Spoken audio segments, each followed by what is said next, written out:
Emotional level की hype होती है, एंजाइटी का कार्ड होता है, स्ट्रेस का कार्ड होता है। बावजूद इसके कि आपको क्लियर नहीं होता कि मैं जीतूंगा या हारूंगा, आप स्ट्रगल करते रहते हो।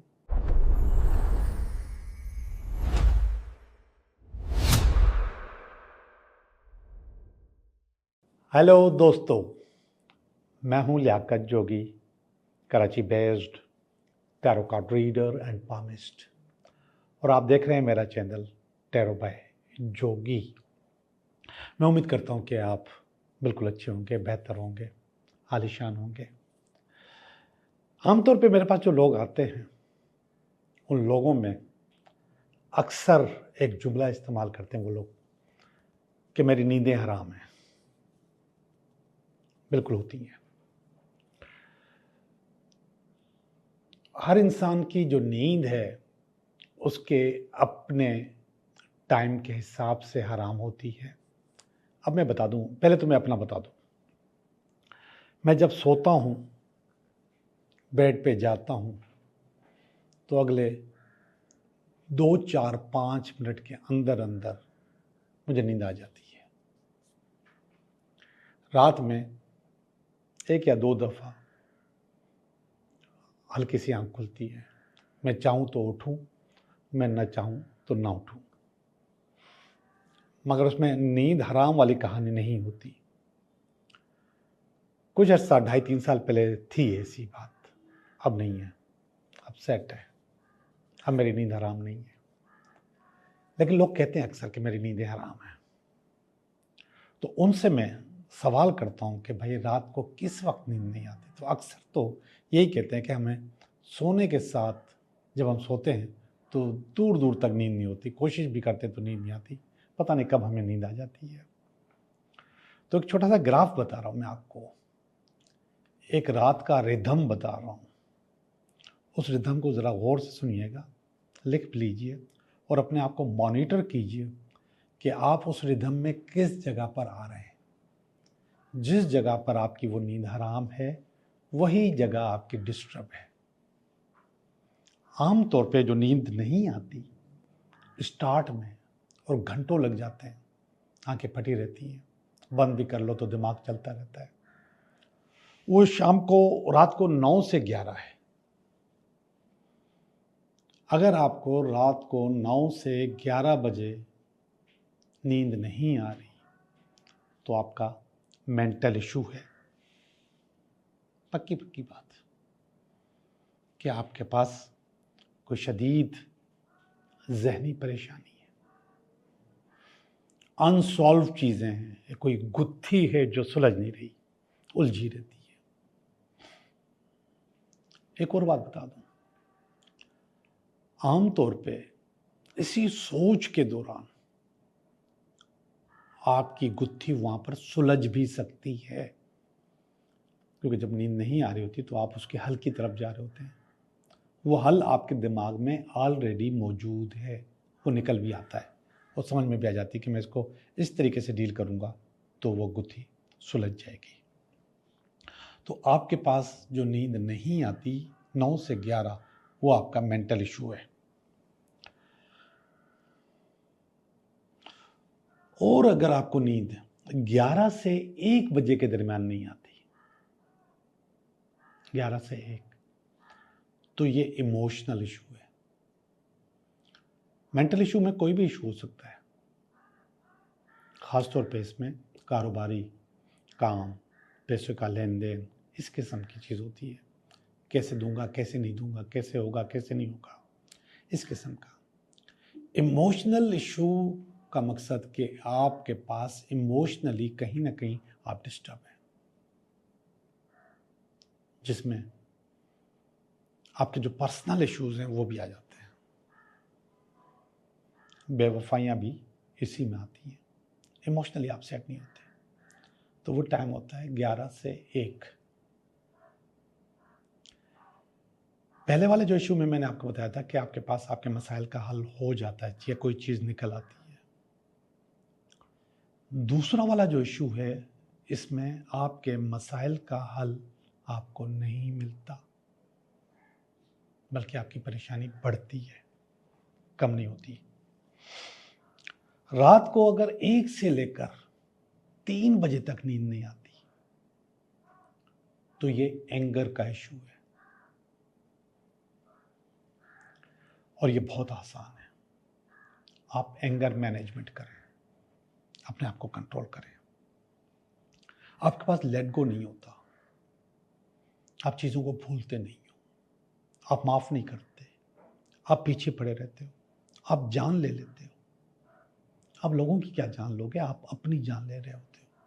हर चीज़ में गुस्सा, हर चीज़ में चिपकना, हर इशू को साथ लेके चलना, आपका स्ट्रेस, एंजाइटी, ओवर थिंकिंग बहुत ज़्यादा बढ़ी हुई होती है।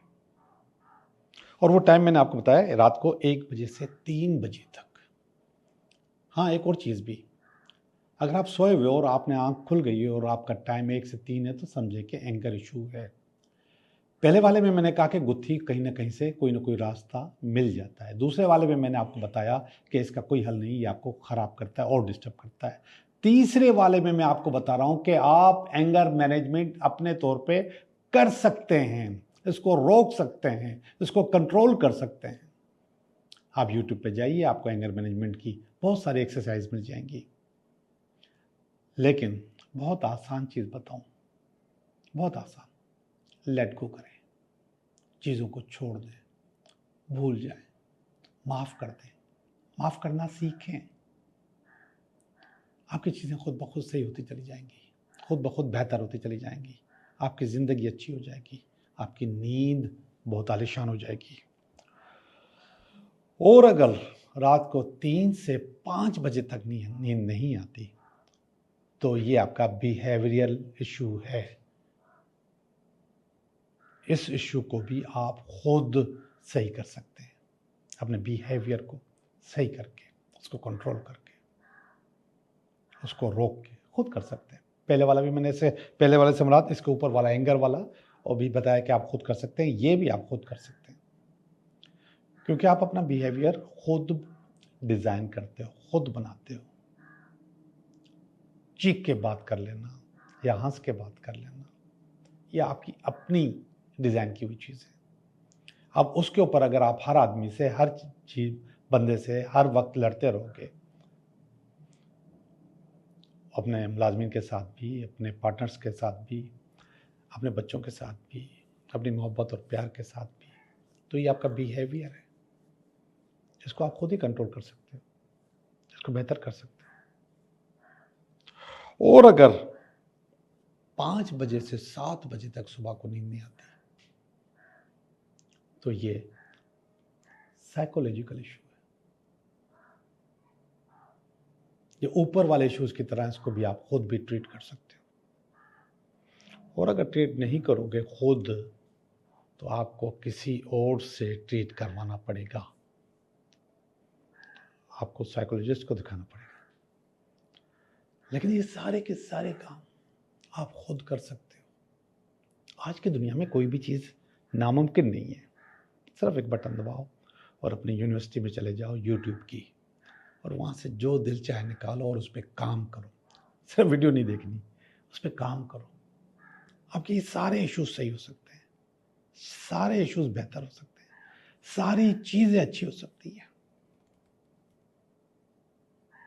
जब मैं ये बातें कर रहा हूँ तो कुछ लोग मुझे सुन रहे हैं और मुस्कुरा रहे हैं और कह रहे हैं हमें तो सारी रात नींद नहीं आती। जी जनाब, आपके पास ये सारे इश्यूज हैं। कितने? 1 2 3 4 5, ये पांचों इश्यूज आपके पास मौजूद हैं अगर आपको सारी रात नींद नहीं आती। और एक और चीज, हम रात को सोते वक्त मोबाइल देखते हैं। रात को जब आंख खुलती है तो फिर भी मोबाइल देखते हैं। अगर हम उसको मज़े कोई वीडियोस या कोई कहानी या कोई चैटिंग नहीं भी देखते तो कम से कम टाइम देख लेते हैं। ऐसे ही है बहुत। और मोबाइल की जो लाइट है, ब्लू लाइट, वो आपको सोने नहीं देगी, आपकी नींद खराब करेगी।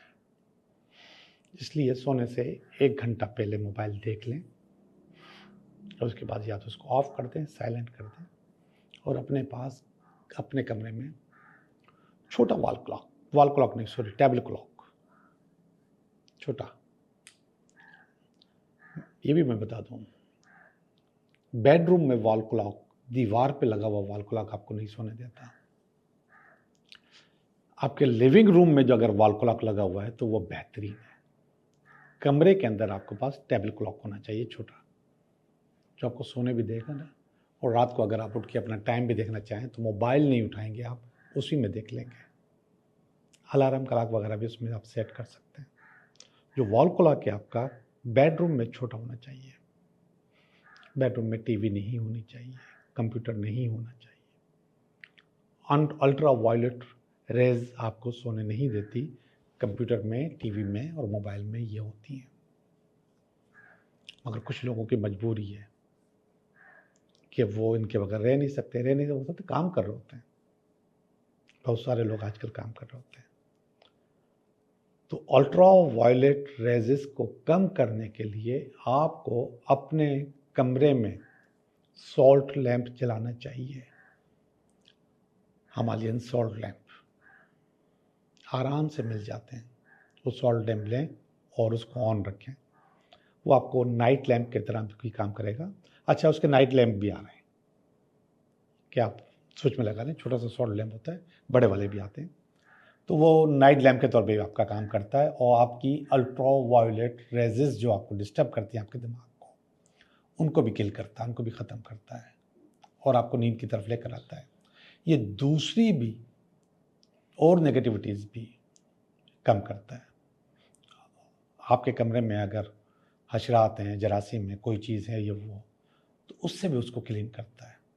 हल्की सी, बहुत रिदमिक, बहुत ही सॉफ्ट सी गर्मी भी कमरे में पैदा करता है, मामूली सी, मतलब ऐसी नहीं कि गर्मी लगे, नो, मामूली सी, हल्की सी वो भी पैदा करता है और वो अच्छी होती है आपके जिस्म के लिए, आपको गर्म रखने के लिए। मैं उम्मीद करता हूँ कि आपको मेरी बातें अच्छी लगी होंगी, पसंद आई होंगी और उस पर आप अमल करेंगे और आप खुद समझ जाएंगे कि आपको अगर आज नींद नहीं आ रही, उसका टाइम क्या है और उसकी वजह क्या है, और फिर उस वजह पे आप काम करेंगे। अभी हम काम करते हैं, आपकी रीडिंग देखें कि ये हफ्ता आपके लिए कैसा गुजरेगा। हेलो कैंसर, कैसे हो आप? मैं उम्मीद करता हूँ कि आप बिल्कुल ठीक होंगे और हम भी बिल्कुल ठीक हैं और हम कर रहे हैं आपकी रीडिंग, ये हफ्ता आपके लिए कैसा रहेगा। कैंसर, आपका मैंने एक कार्ड निकाल लिया है और ये इस हफ्ते का बेसिक कार्ड है।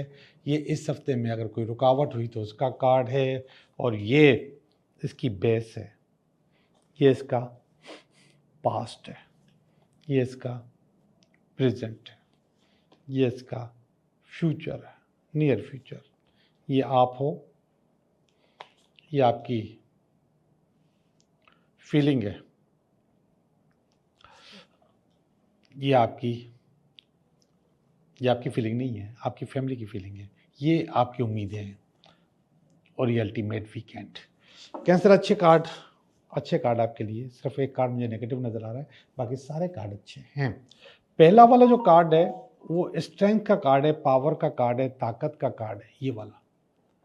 और ये स्ट्रेंथ, ये पावर, ये ताकत ये बता रही है कि बहुत सारी चीज़ें ऐसी हैं जिस पे आपका कंट्रोल नहीं था, लेकिन अब कंट्रोल होगा, आप इसको ओवरकम करेंगे। ये आपकी नेगेटिविटीज़ भी हो सकती हैं, ये आपकी कोई अच्छी या बुरी आदत भी हो सकती है और इसमें ये पता चल रहा है कि आप इसको कंट्रोल कर रहे हैं और कंट्रोल करने में कामयाब हो जाएंगे। और इस कंट्रोल ना होने की वजह से जो आपके पास सेहत के इश्यूज थे वो भी हल हो जाएंगे और आपकी ज़िंदगी में खुशखबरियाँ आ जाएंगी, चीज़ें अच्छी हो जाएंगी। ये ऊपर वाला कार्ड बता रहा है एम्प्रेस का कार्ड औलाद के होने का कार्ड भी होता है, उम्मीद का कार्ड भी होता है। तो आपकी उम्मीदें इंशाल्लाह अल्लाह पाक पूरा कर देंगे। तो ये इस हफ्ते में एक्टिविटी चलेगी। ये 9 ऑफ कप्स का कार्ड है। 9 ऑफ कप्स असल में इमोशनल लेवल की हाइप होती है और 9 ऑफ कप्स बता रहा है कि आपके पास बहुत सारी चीज़ें इमोशनली डिस्टर्ब थी जिसको आप इस हफ्ते में बेहतर कर सकते हो। जो आपकी ख्वाहिशात हैं वो ख्वाहिशात आप इस हफ्ते में पूरी हो सकती हैं। अगर वो मेडिकल इशू था तो भी सही हो सकता है। इंशाल्लाह चीज़ें अच्छी हो जाएंगी आपके पास इस हफ्ते के अंदर। ये पास का कार्ड है। पास्ट में खुशहाली का कार्ड है और पैगाम का कार्ड है, खुशहाली के पैगाम का कार्ड है, उसको आप इंजॉय कर चुके हैं, इससे चीज़ें बहुत सारी आपकी अच्छी हो चुकी हैं। ऊपर वाला कार्ड देखिएगा, 9 ऑफ स्वॉर्ड। 9 ऑफ स्वॉर्ड असल में यहाँ पे मैंने आपको कहा था कि ये आपके पास एक नेगेटिव कार्ड है और कोई नेगेटिव कार्ड नहीं है इसमें, सिर्फ वो एक नेगेटिव कार्ड है। ये प्रेजेंट का कार्ड है, इस वक्त का कार्ड है। 9 ऑफ स्वॉर्ड असल में एंजाइटी का कार्ड होता है, स्ट्रेस का कार्ड होता है, ओवर थिंकिंग का कार्ड होता है। ये फैक्ट्री आपको बहुत तंग कर रही है इस वक्त, और ये फैक्ट्री से आपको कैसी जान छूटेगी? इससे जान छूटेगी जब आप अपने अंदर लेट गो पैदा करोगे, चीज़ों के पीछे मत पड़ोगे, इश्यूज़ को अपने दिल में जगह नहीं दोगे। और आप इस वक्त जमा कर करके इश्यूज़ अपने दिल में रख रहे हो, और वो जो दिल में इश्यूज़ रख रहे हो वो उससे ओवर थिंकिंग हो रही है, एंजाइटी हो रही है, स्ट्रेस हो सकता है, और सुनो डिप्रेशन भी हो सकता है। अल्लाह ना करे ऐसा हो, लेकिन आप उसी ट्रेन में बैठे हुए हो जो डिप्रेशन की तरफ जा रही है। इसको कंट्रोल करो, और ये बहुत आसान है कंट्रोल। अगर आपके अंदर लेट गो पैदा हो जाए, चीज़ों को कंट्रोल करने के बजाय चीज़ों को छोड़ने का जज्बा आ जाए, तो इंशाल्लाह चीज़ें और ज़्यादा अच्छी हो जाएंगी। ये है भाई किंग ऑफ पेंटिकल का कार्ड, बहुत अच्छा कार्ड है। ये प्रमोशन का कार्ड भी है, ट्रांसफ़र का कार्ड भी है, इंटरव्यू में कामयाबी का कार्ड भी है, और पैसे कमाने का कार्ड भी है, पैसे में भी अपनी हाइप बरकरार रखने का कार्ड भी है। सब चीज़ें इस वक्त आपके पास नियर फ्यूचर में आ रही हैं, चीज़ें आपके पास अच्छी हो रही हैं इंशाल्लाह। अब ये फीलिंग्स आ रही हैं। 10 ऑफ कप्स का कार्ड है, ये बता रहा है मोहब्बत, प्यार, इश्क या शादी हो सकती है, बिल्कुल हो सकती है। ये फीलिंग आपके पास स्ट्रांग होती जा रही है, और इस फीलिंग को अगर स्ट्रांग हो रही है तो इन फीलिंग को बरकरार रखने के लिए इस पर काम करना शुरू करो। इस पर काम शुरू करोगे तो आपको ये आपकी ये वाली उम्मीद भी पूरी हो जाएगी, चीज़ें अच्छी हो जाएंगी। ये कार्ड देखिएगा, ये आपकी फैमिली का कार्ड है, 2 ऑफ पेंटिकल का कार्ड है, और ये आपकी फैमिली कह रही है कि आप बहुत सारी चीज़ों में आपको अपने आप को एक्टिव करना पड़ेगा। जितना एक्टिव करोगे उतना आपके लिए अच्छा होगा, तो आप अपने आप को कुछ चीज़ों में एक्टिव कर लो, चीज़ें बेहतर हो जाएंगी। तो 2 ऑफ पेंटिकल है, ये कह रहा है कि एक्टिव करने का मकसद है कि आपके पास जो रिसोर्सेज हैं उसका इस्तेमाल करो। थोड़ा सा नेगेटिव कार्ड है कि आपकी फैमिली समझ रही है कि आप वैसा कर नहीं रहे जैसा आपको करना चाहिए। ये आपकी कुछ उम्मीदें, पैसे तो वो यहाँ पर भी बहुत आए हैं, यहाँ पर भी आपके पास कुछ उम्मीद है, 6 ऑफ पेंटिकल का, कोई बोनस का, कोई सैलरी का, कोई अच्छे पैसे आने का, तो वो भी आपका ख्वाब पूरा हो जाएगा इंशाल्लाह। आखिरी वाला कार्ड है 5 ऑफ वांड्स का कार्ड। 5 ऑफ वांड्स असल में ये जो कार्ड है 5 ऑफ वांड्स, ये असल में थोड़ा सा अजीब व गरीब कार्ड होता है। इसके अंदर से 3 फीलिंग्स आती हैं। नंबर 1 फीलिंग आती है कन्फ्यूजन की, कि आप ये लड़ाई कैसे लड़ोगे, ये काम कैसे कर लोगे, ये गेम कैसे हासिल कर लोगे। दूसरा स्ट्रगल की, बावजूद इसके कि आपको क्लियर नहीं होता कि मैं जीतूंगा या हारूंगा, आप स्ट्रगल करते रहते हो। और तीसरा सक्सेस की, आप कहीं ना कहीं अपने आप को कामयाब कर रहे होते हो और कामयाबी हासिल कर लेते हो। तो ओवरऑल ये कार्ड आपके लिए अच्छा है, सारे के सारे कार्ड्स अच्छे हैं, सिवाय इसके एंजाइटी के, ओवरथिंकिंग के, स्ट्रेस के, या फिर खामखा अपने आप को डिप्रेशन की तरफ ले जाने के सारे कार्ड्स अच्छे हैं। तो आप इसको खुद ही सही कर सकते हो। ओके जी, आपकी रीडिंग मैंने कर ली है। अब मैं आपको बताऊंगा आपके सवालों के जवाब। ये आपका पहला सवाल, ये आपका दूसरा सवाल, ये आपका तीसरा सवाल। पहले सवाल का जवाब है नो, आपका काम नहीं हो सकता। एंजाइटी वाला कार्ड दोबारा आ गया है, तो आप जो चाहते हो वो काम नहीं होगा। उसकी वजह ये होगी कि आपके पास एंजाइटी बहुत ज़्यादा है। सवाल नंबर 2, यस आपका काम हो जाएगा। आपके अंदर इतनी पावर आ गई है कि आप अपने कामों को, चीज़ों को कंट्रोल कर सकें। सवाल नंबर 3, यस आपका काम हो जाएगा। स्ट्रेंथ, पावर आपके पास नज़र आ रही है और उस पर आपने काम शुरू कर दिया है। आप लोगों का बहुत बहुत शुक्रिया।